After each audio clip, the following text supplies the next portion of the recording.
nós não aceitamos essa mudança em nós achamos que já está bem e que nós podemos vencer isso.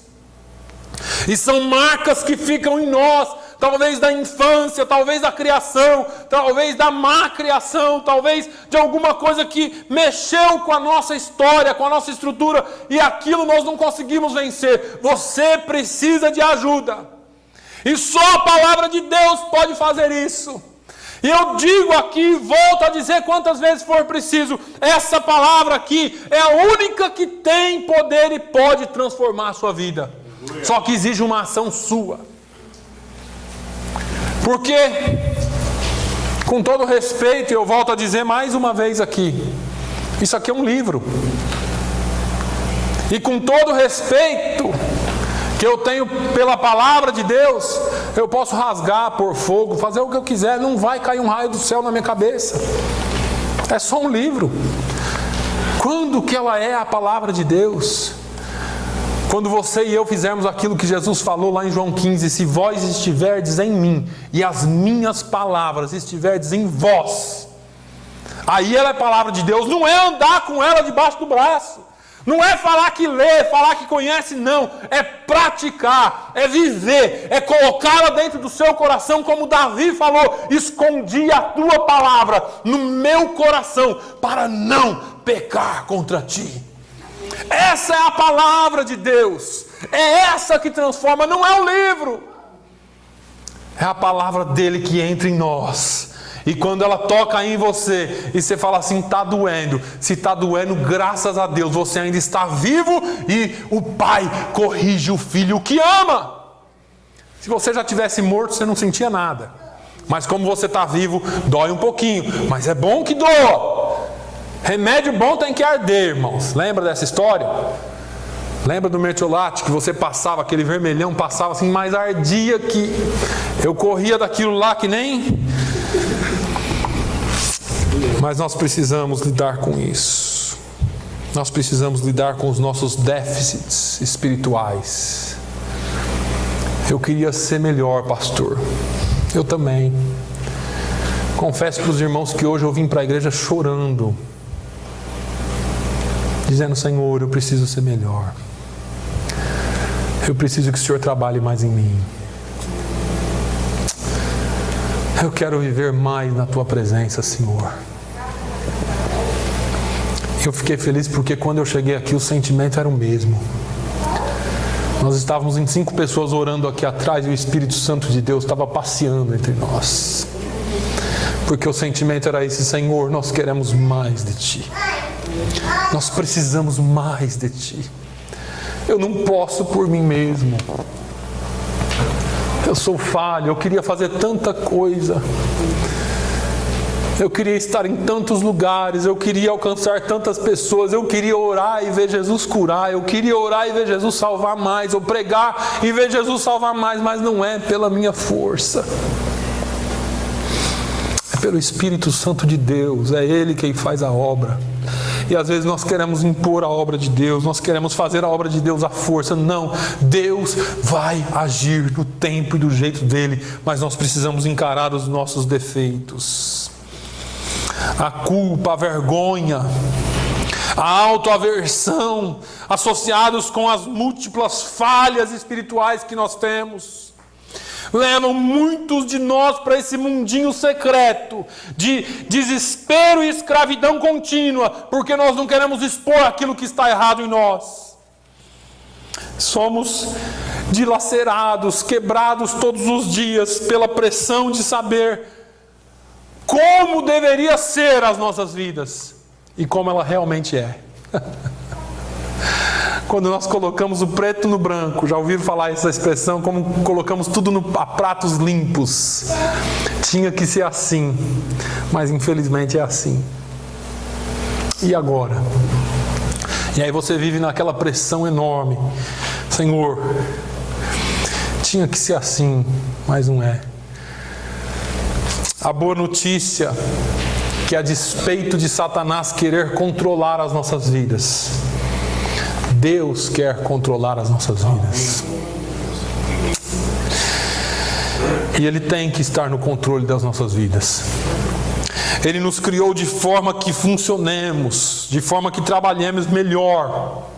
Ele nos desenhou desse jeito para que, se Ele estiver no comando, a gente vai funcionar perfeitamente. O problema é que você fala assim, mas eu não consigo, mas talvez Ele não esteja totalmente no comando. E eu vou repetir a historinha aqui de quarta-feira, se vocês me permitirem. Esse moço, ele queria muito que Jesus entrasse na sua casa. Ele queria muito que Jesus viesse visitar a sua casa. E ele vivia pedindo, Jesus, vem na minha casa, vamos lá bater um papo.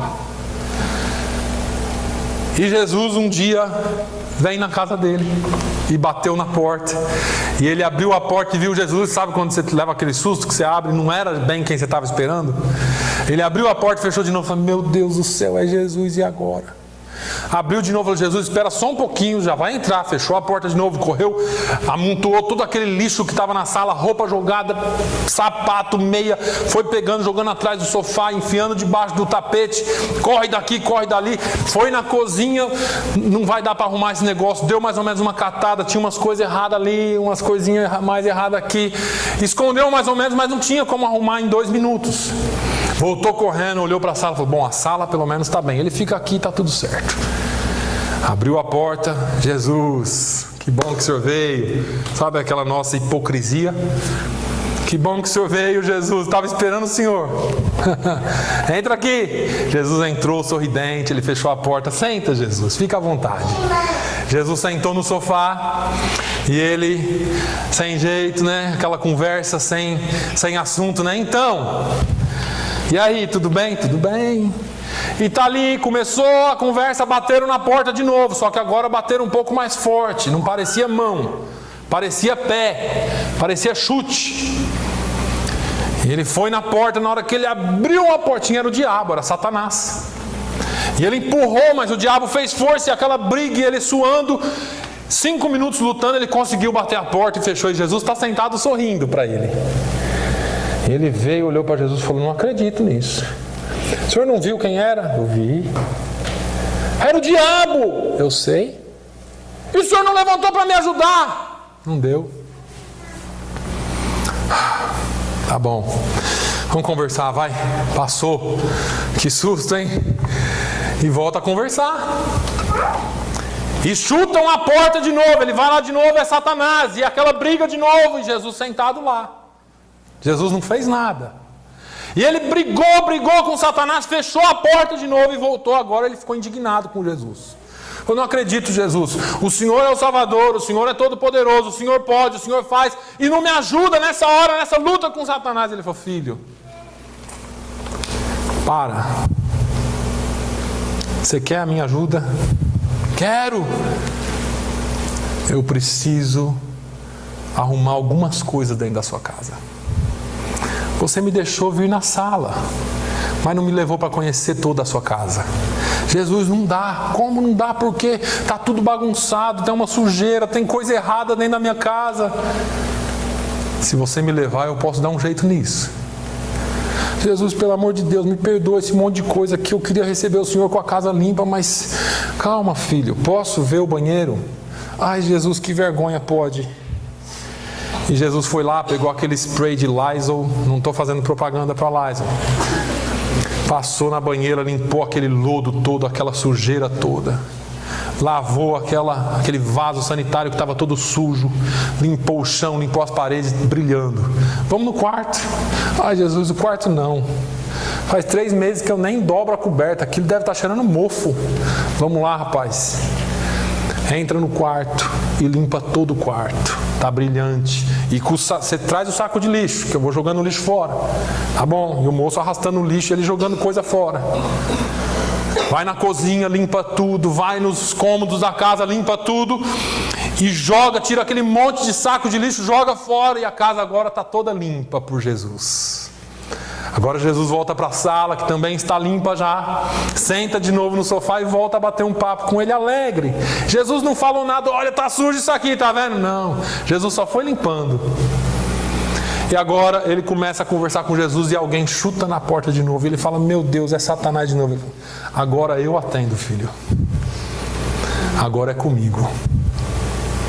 E Jesus vai até a porta, abre a porta, repreende Satanás, fecha a porta e fala: agora a sua casa está limpa. O que eu quero dizer com isso, irmãos?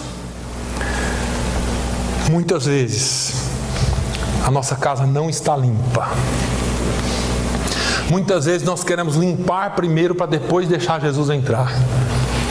Deixa eu te dizer uma coisa: não existe ninguém que possa limpar a sua casa como Jesus.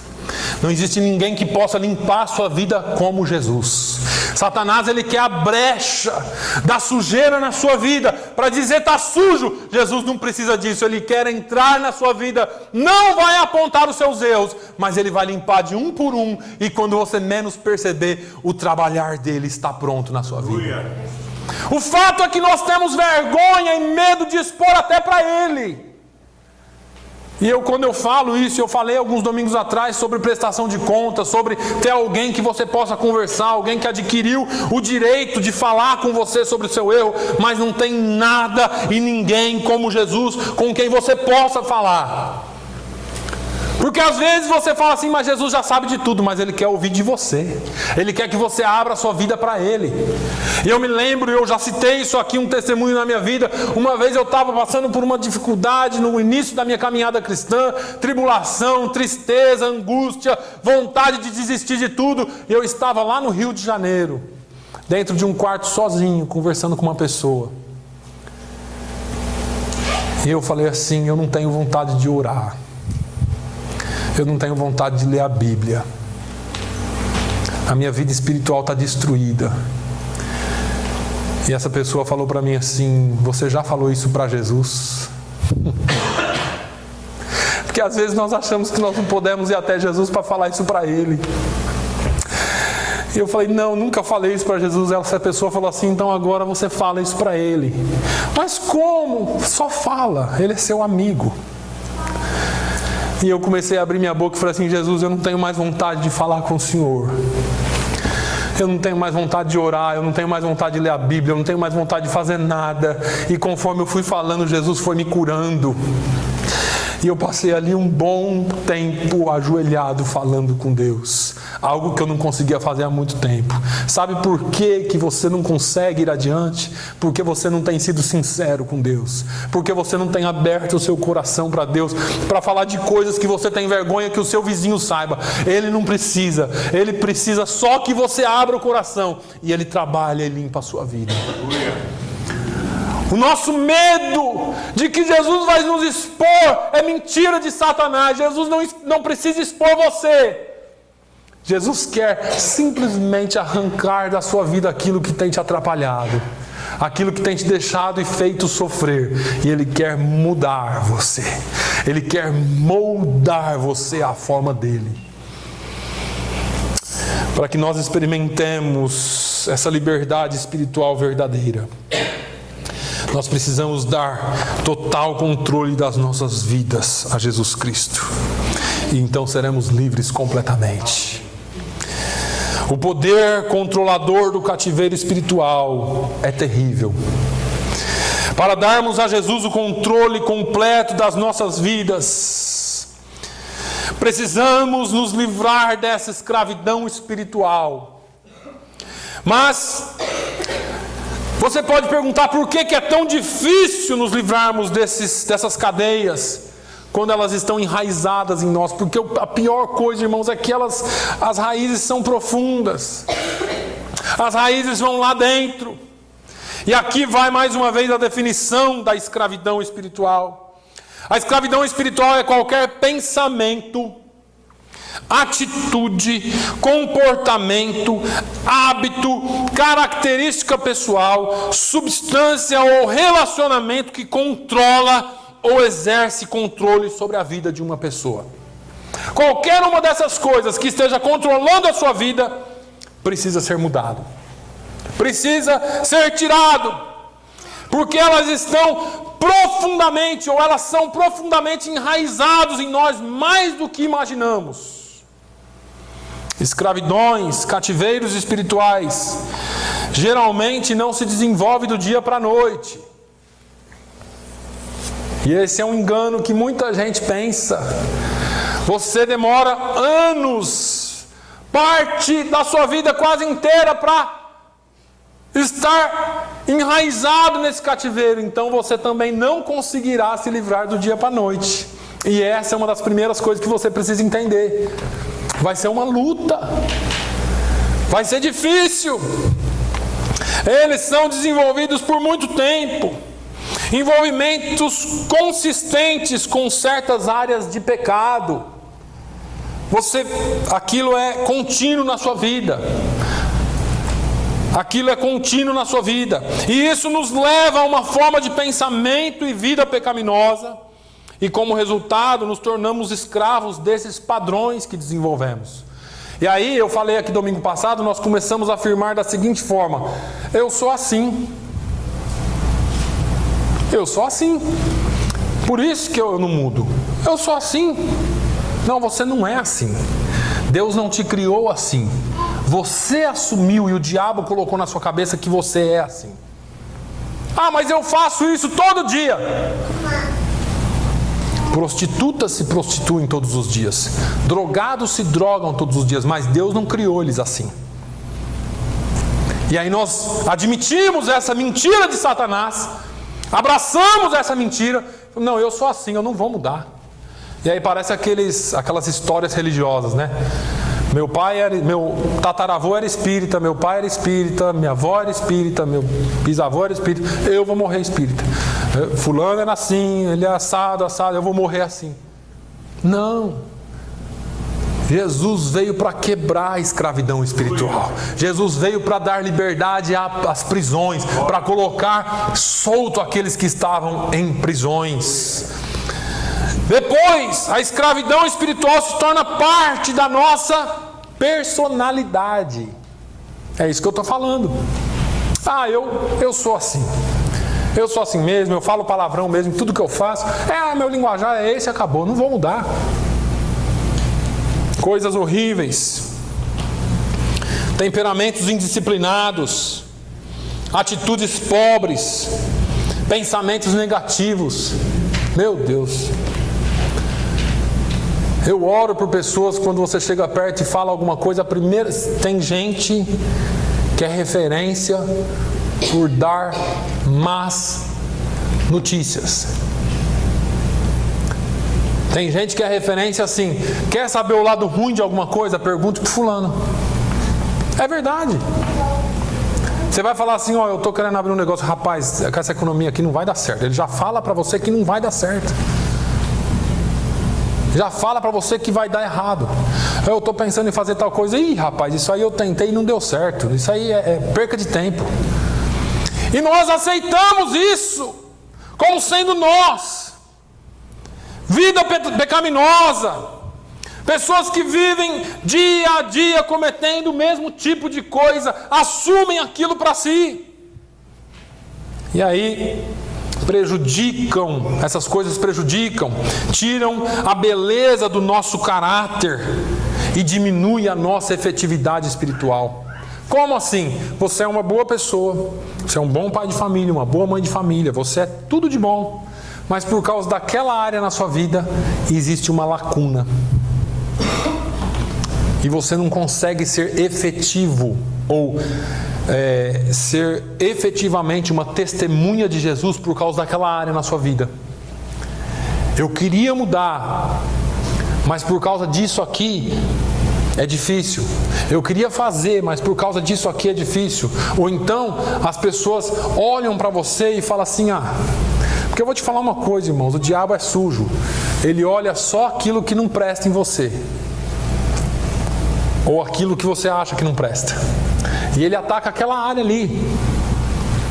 Agora, o rei Saul, o primeiro rei de Israel, simboliza a forma, e simboliza muito bem essa forma como cativeiros espirituais tornam-se profundamente enraizados na vida das pessoas.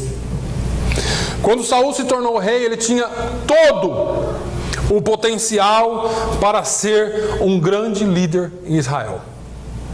Não diga para mim que Saul não foi escolhido por Deus.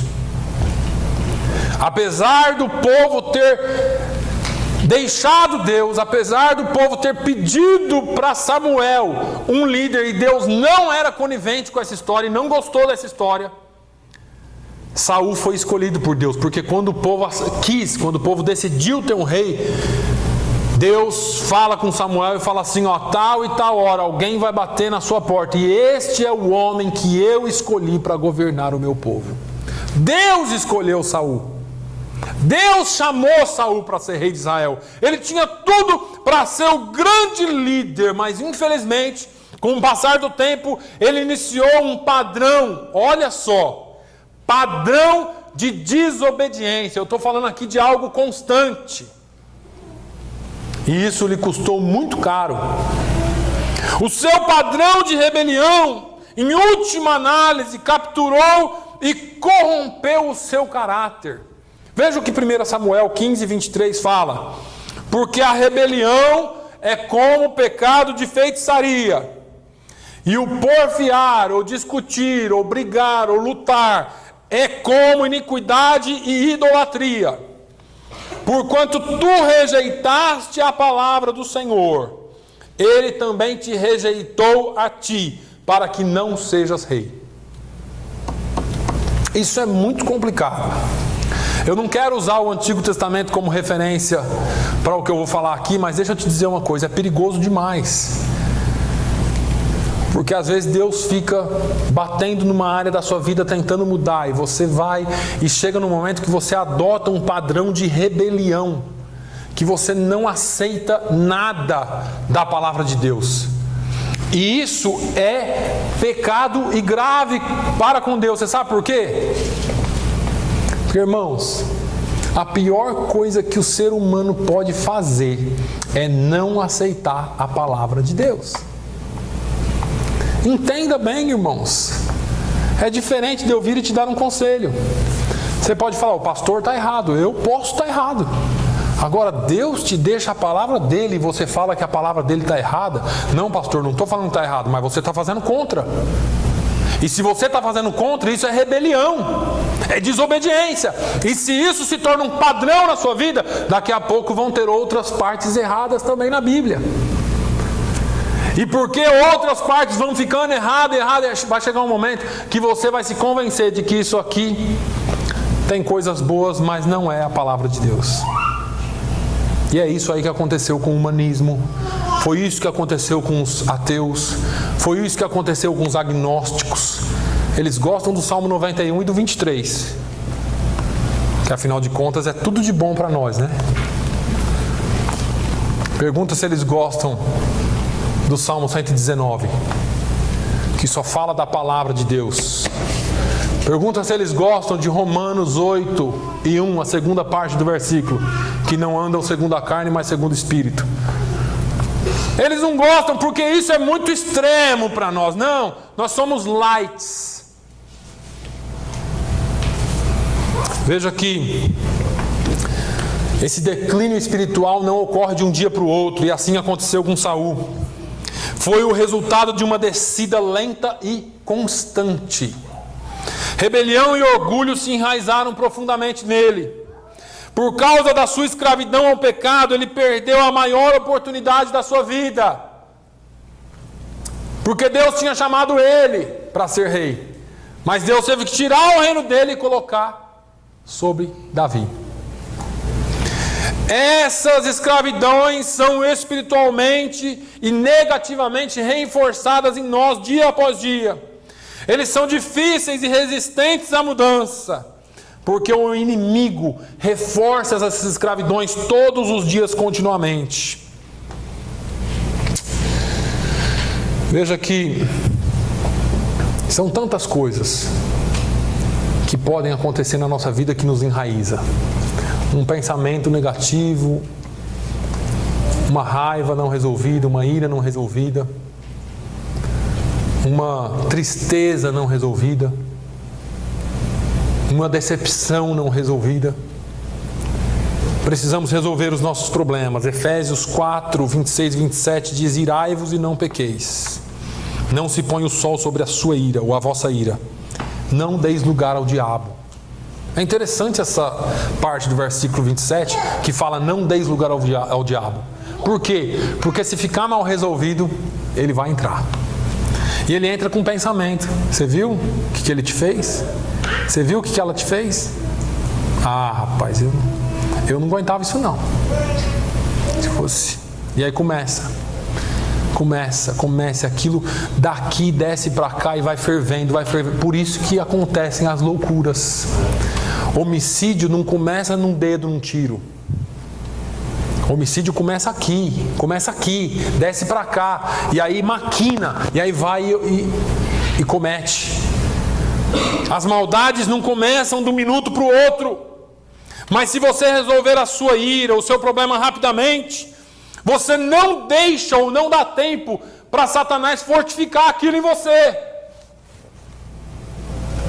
No entanto, quando você mantém o seu pecado, você dá a ele a oportunidade de pôr o pé na porta. Ah, você vai saber o que é essa expressão agora. De vez em quando eu faço isso com os meus filhos. Nós estamos brincando lá, correndo dentro daquela casa que nem louco. Alguém corre no quarto e vai puxar a porta, eu ponho o pé. Travei a porta, não fecha mais. E aí fica aquela correria, entra debaixo da cama, brincadeira. Mas é isso que o diabo faz com a gente. Você deixa passar, o negócio vai aumentando. Quando você tenta fechar a porta, ele põe o pé. Não, você já deu muito espaço para eu... Agora você vai ter que me suportar aí dentro de você. Isso é sério. Com o pecado e com as coisas do coração não se brinca. Deus, Ele nos deixa todas as orientações que nós precisamos. Quanto mais o diabo avança, mais difícil vai ser para ele sair, irmãos. Ele está aqui com o pé. Dá um jeito de dar um pisão no pé dele e empurrar ele para fora. Mas não deixa ele colocar o corpo, porque senão ele vai entrar. E às vezes nós estamos brincando de pega-pega com o diabo. Ah, você não me pega, e brincando com o pecado. Ele vai pôr a porta ele vai pôr o pé na sua porta. E aí vai ser difícil para você. Pastor, ele já entrou. Vamos falar mais sobre isso. Estamos terminando, irmãos, essa parte. Ainda que pareça estranho, essas prisões, esses cativeiros, podem trazer grande satisfação para nós. Puxa vida, falar que o pecado não traz prazer é mentira. Falar que as nossas escravidões espirituais não nos trazem prazer é mentira. Ao mesmo tempo que essas escravidões espirituais são terrivelmente destrutivas para nós, elas trazem tremenda satisfação para os nossos apetites carnais. Geralmente, essas falhas, e esses pecados e essas escravidões nos trazem um apetite carnal e uma satisfação muito grande. Falei que ia falar? Falei mesmo. Comigo ninguém brinca. Eu não levo desaforo para casa. Já viram isso? Falo mesmo. Aquilo te enche, né? Só que a tristeza vem depois. E não deixa de ser pecado porque te encheu. Eu disse que ia fazer. Ah, eu bato mesmo. Eu não. E assim a gente vai. Assim a gente vai cultivando isso. Porque nos traz satisfação. Mas deixa eu te falar, a tua satisfação pode te levar à destruição. Se nós não tivéssemos nenhum benefício nas nossas escravidões, nenhum prazer nessas escravidões, nós nunca as toleraríamos. Ela só está aí porque você tem um prazerzinho nela. Ela só existe em você porque aquela hora parece que é tão bom. Mas ela está te matando, está te destruindo. E porque encontramos algum tipo de satisfação nesses nossos comportamentos errados, nessas nossas prisões, continuamos a alimentá-los. E qualquer coisa que é alimentada, cresce. Para de dar comida para o pé de feijão. Quando ele está nascendo, ele morre. Para de regar a planta. Para de dar comida para o seu animal. para você ver o que acontece com ele. Mas como é difícil parar, né? Eu criei com tanto carinho esse bichinho. O animalzinho vai crescendo dentro da gente e a gente não quer deixar ele ir. Eu criei esse leãozinho com tanto carinho aqui dentro, esse dragãozinho, né? Essa cobrinha. Com tanto carinho, agora eu vou parar de alimentar? Está na hora de você matar ele. Está na hora de você acabar com essa brincadeira de pecado, porque o pecado vai te destruir. Ele vai destruir você. Nós vamos continuar na semana que vem, mas deixa eu te falar uma coisa. Não desista. Não desista. Eu quero chegar numa parte com você de como agir. E os irmãos me perdoem eu não ter condições. Eu queria ficar aqui até às 5 da tarde para poder falar tudo que eu tenho para falar para os irmãos. Mas eu quero que você faça um compromisso com Deus. Isso aqui não é campanha não, irmãos. Porque campanha envolve outras coisas. Isso aqui é compromisso com a palavra de Deus. Talvez você diga assim, eu queria tanto saber mais sobre isso. Não falte. Venha, faça um compromisso com Deus. Venha ouvir a palavra de Deus. Ela pode estar te doendo, te machucando um pouquinho agora. O pastor pode ter vindo hoje afiado para falar só comigo, né? Tem dia que parece que é só com a gente, né? Que bom, Deus está falando com você. Amém. Mas não deixa, não desista, porque existe saída para o seu cativeiro. Existe um jeito de quebrar esse cativeiro, essa corrente espiritual que te prende. E nós vamos chegar lá. Eu podia resumir aqui e falar: Jesus quebra todas as correntes. E aí eu estaria falando que você não é salvo. Pelo contrário, eu sei que Jesus te salvou. Mas Jesus tem plenitude de vida para você. Jesus disse: eu vim para dar vida e vida com abundância. Ele não quer que você fique vivendo meia vida, 1/3 de vida, não. Ele quer mais e mais e mais para você. Então, faça um compromisso com a palavra de Deus. Irmão, você falta no trabalho algum dia? Ninguém quer faltar no trabalho, mas na igreja a gente falta. Porque é só a igreja. Você precisa ser igreja. E é disso que nós estamos falando. Eu comecei toda essa série aqui falando sobre ser igreja. Nós não podemos ser igreja efetivamente se nós estivermos presos espiritualmente. Israel só se tornou Israel quando eles entraram na terra prometida e falaram: agora nós temos uma terra, agora nós somos o povo de Israel. Que essa palavra seja viva em você. Eu oro para que essa palavra seja profética na sua vida, para que Deus te liberte das correntes e das cadeias que você está preso e que eu possa estar preso. Ninguém aqui é melhor que ninguém.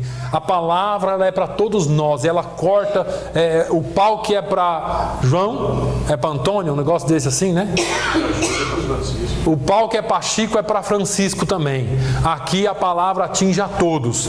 E nós estamos aqui comprometidos e compromissados com a palavra de Deus. Amém? Que Deus abençoe as nossas vidas no nome do Senhor Jesus. Pai, eu te louvo, eu te engrandeço, eu te agradeço.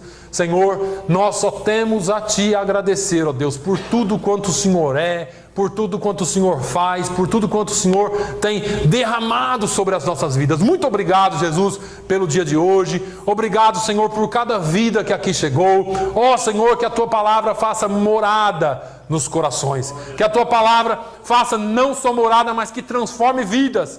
Meu Deus, que nós estejamos abertos, ó Deus, a sermos transformados, quebrados, trabalhados pela Tua palavra. E o nosso caráter ser feito também à Sua imagem e semelhança. Meu Deus, no nome de Jesus, transforma as nossas vidas. Fala e continue falando conosco. Faz a Tua obra em nós de maneira poderosa. E o Teu nome seja bendito e glorificado em nós. Senhor, que nós nunca venhamos trazer vergonha ao Teu nome, mas que nós tragamos glória, honra e louvor ao nome de Jesus. Pai, no nome de Jesus, eu te agradeço também por aqueles que não puderam vir, mas eu quero te pedir a Tua bênção sobre eles.